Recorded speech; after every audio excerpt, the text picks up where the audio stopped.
enjoy it, please leave me a comment below and like the video. It means a lot.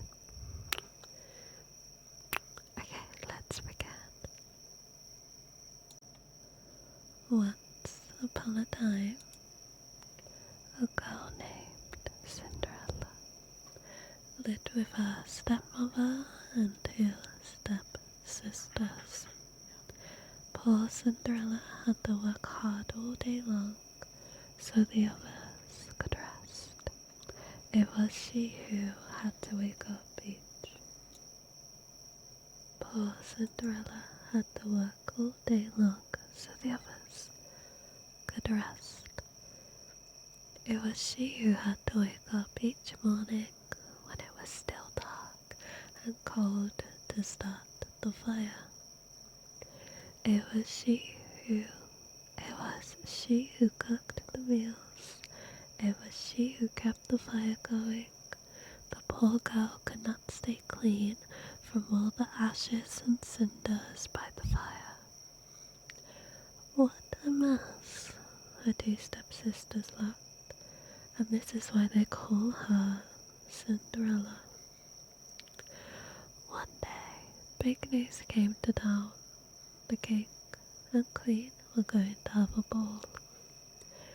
It was time for the prince to find a bride. All of the young ladies in the land were invited to come. They were wild with joy. They would wear the most beautiful gown and fix their hair extra nice. Maybe the prince would like them. At Cinderella's house, she now had extra work to do. She had to make 2 brand new gowns for her stepsisters. Faster, shouted one stepsister. You call that a dress? Screamed the other. Oh dear, said Cinderella. When can I? The stepmother marched into the room. When can you what? Well, said the girl, when will I have time to make my own dress for the ball? You? Yelled the stepmother. Who said you were going to the ball? What a laugh, said one stepsister. Such a mess, they pointed at Cinderella. All of them laughed.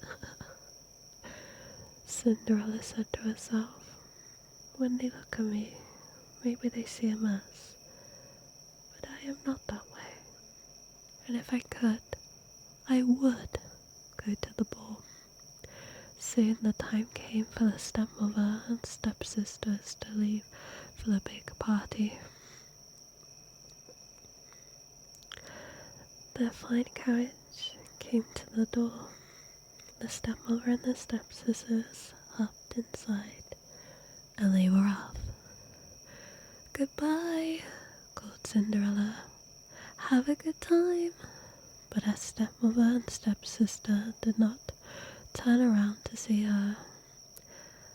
Ah, me, said Cinderella sadly. The carriage rode down the street.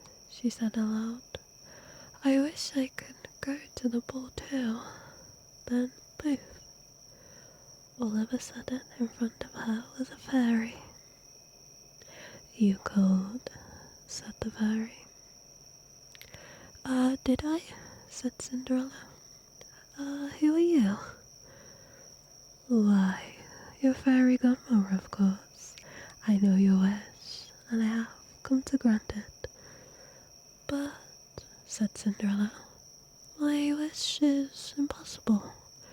Excuse me, said the fairy godmother in a huff. Did I not just show up out of thin air? Yes you did, said Cinderella. Then let me be the one to say what is possible or not. Well, I think you know I want to go to the ball too. She looked down at her dirty clothes. But look at me. You do look a bit of a mess, child, said the fairy godmother. Even if I had something nice to wear, said the girl, I would have no way to get there, you see. Dear me, all of that is possible, said the fairy. With that, she tapped her wand on Cinderella's head. At once, Cinderella was all clean. She was dressed in a beautiful blue gown.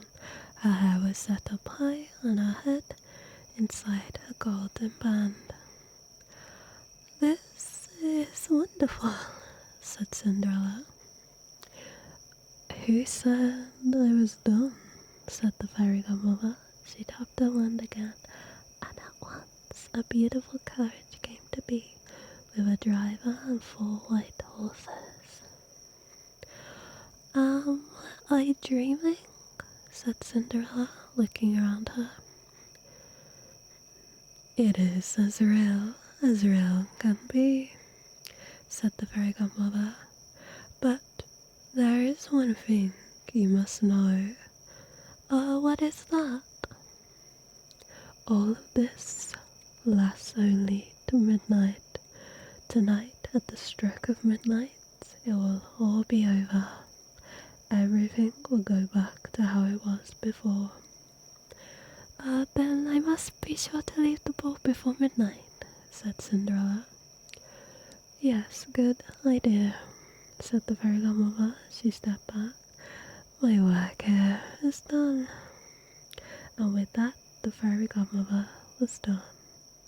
The fairy godmother was gone. Cinderella looked around. Did that even happen? But there she stood in a fine gown, with a golden band in her hair, and there were her driver and 4 horses before her waiting. Coming? Called the driver. She stepped into the carriage, and they were off. Over at the ball, the prince did not know what to think. Why do you have to look a sad face on your look? The queen said to her son. Look around you. You cannot ask for finer maidens than these. I know, mother, said the prince. Yet he knew something was wrong. He had met many of the young women, yet after he said hello, one by one he could find nothing more to say. Look! Someone pointed at the front door. Who is that? All heads turned. Who is that lovely maiden stepping down the stairs? She held her head tall and looked as if she belonged, but no one knew her. There is something about her, said the prince to himself. I will ask her to dance. And he walked over to Cinderella. Have we met? Said the prince. I'm pleased to meet you now, said Cinderella with a bow. I feel as though I know you, said the prince. But of course that is impossible. Many things are possible, said Cinderella, if you wish them to be true. The prince felt a leap in his heart. He and Cinderella danced. When the song was over, they danced again, and then they danced again, and yet again. Soon the other maidens at the ball grew jealous. Why is he only dancing all the time with her? They said. How rude. But all the prince could see was Cinderella. They laughed and talked and they danced some more. In fact, they danced for so long that Cinderella did not see the clock. Dong, said the clock. Cinderella looked up. Dong, went the clock again. She looked up again. Oh my, she cried out. It is almost midnight. Dong, ran the clock. Why does that matter? Said the prince. Dong, called the clock. I must go, said Cinderella. Dong, went the clock. But we just met, said the prince. Why leave now? Dong, went the clock. I must go, said Cinderella. She ran to the steps. Dong, said the clock. I cannot hear you, said the prince. The clock is too loud. Dong, went the clock.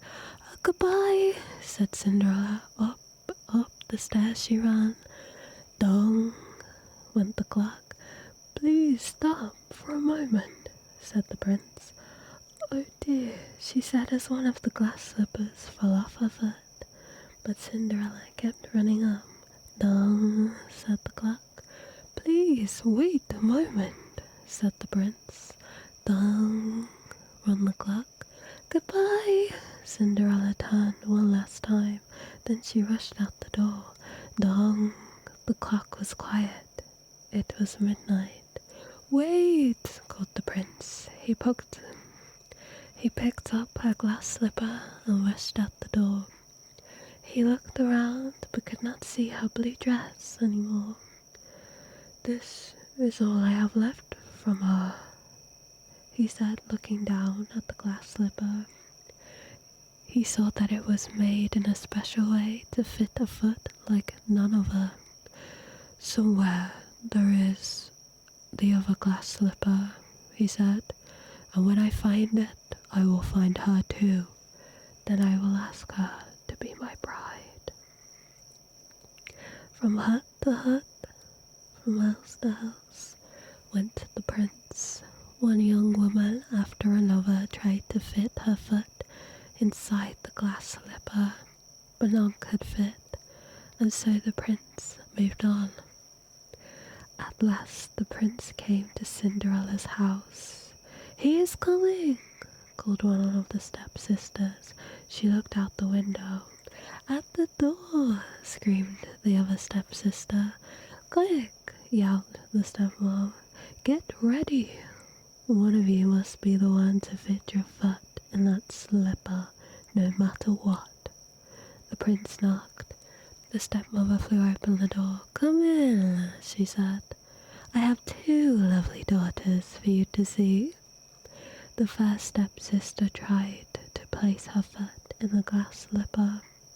She tried hard, but it just would not fit.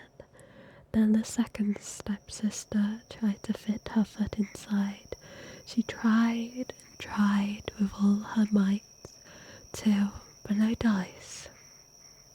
Are there no other women in this house? Said the prince. Oh no, said the stepmom. Then I must go, said the prince. Maybe there is one more, said Cinderella, stepping into the room. I thought you said there was no other young woman here, said the prince. None who matter, said the stepmother in a hiss. Come here, said the prince. Cinderella stepped up to the prince and got down on one knee and tried the glass slipper on her foot. It fit perfectly. Then from her pocket, Cinderella took out something. It was the other glass slipper. I knew it, he cried. You are the one. What? Shouted the stepsister. Not her, screamed the other stepsister. This cannot be, yelled the stepmother, but it was too late. The prince knew that Cinderella was the one. He looked into her eyes. He did not see the cinders in her hair or the ashes in her face. I have found you, he said. And I have found you, said Cinderella. Also, so Cinderella, the prince were married, and they lived happily ever after. I hope you liked that story. I will link where I got it from, and I really appreciate having a short story of the Cinderella story. It's really pretty. I hope you liked it. I hope like a good little chick. Rest well, rest well. Au revoir. Goodbye. Have a good night, lovely. Kisses on your forehead. Let's tuck you in.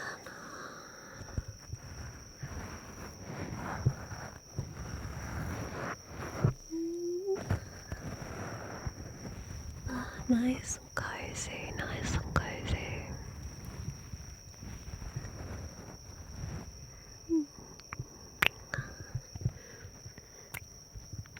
Good night, little chick. Sleep well. See you in the next one.